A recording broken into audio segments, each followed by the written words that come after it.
capacidad de carga es la máxima presión de contacto entre la cimentación y el terreno, tal que no se produzca un fallo por corte del suelo o un asentamiento diferencial excesivo. Luego de esto tenemos la capacidad de carga última, que en una cimentación es aquella que se aplica antes de producirse defectos en la estructura.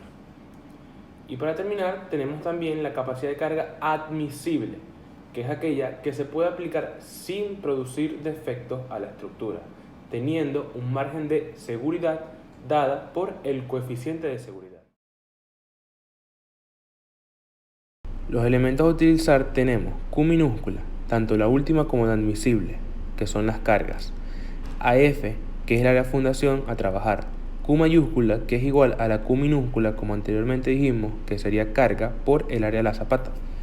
Tenemos FS, factor de seguridad, que no es más que la capacidad máxima de un sistema y el valor de requerimiento esperado real al que se verá sometido.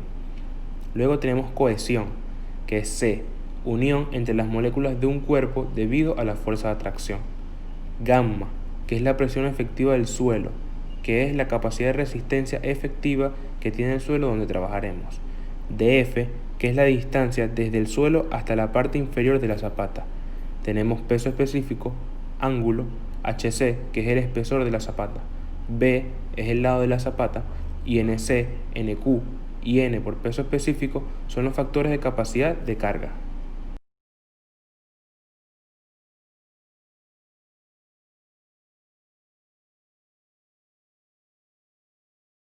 Fue el primer ingeniero en presentar una teoría para evaluar la capacidad última de carga en cimentaciones superficiales. Esta teoría dice que una cimentación es superficial si la profundidad de la cimentación es menor que o igual que el ancho de la misma. A continuación se les mostrará las fórmulas de la teoría, dependiendo del tipo de zapata donde se vaya a trabajar.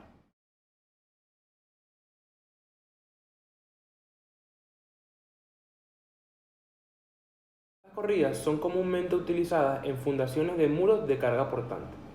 Una zapata continua normalmente tiene 2 veces el ancho de muro de carga portante, incluso a veces es mayor.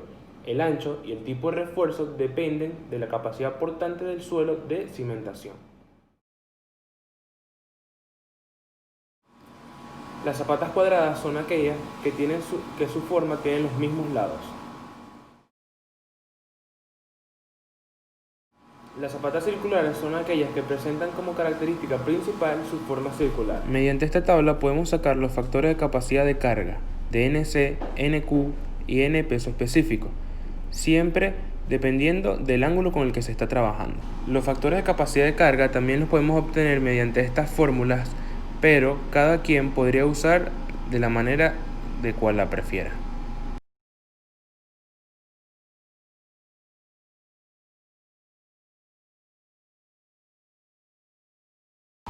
Empezaremos extrayendo los datos que nos da el problema y como a continuación podremos observar ya tenemos todos los datos obtenidos.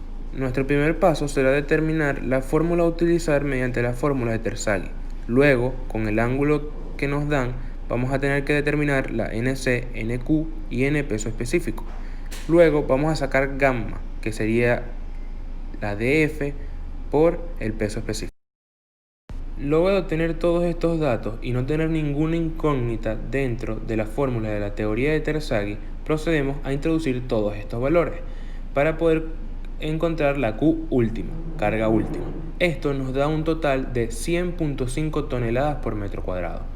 Luego, para poder conseguir la carga admisible, Q admisible, vamos a dividir esta Q última entre el factor de seguridad. Esto nos da un total de 33.5 toneladas por metro cuadrado. Antes de finalizar podemos añadir un toque de dificultad, tratando de buscar la Q mayúscula admisible última, que es la Q admisible por área de zapata, y esto nos daría un total de 134 toneladas.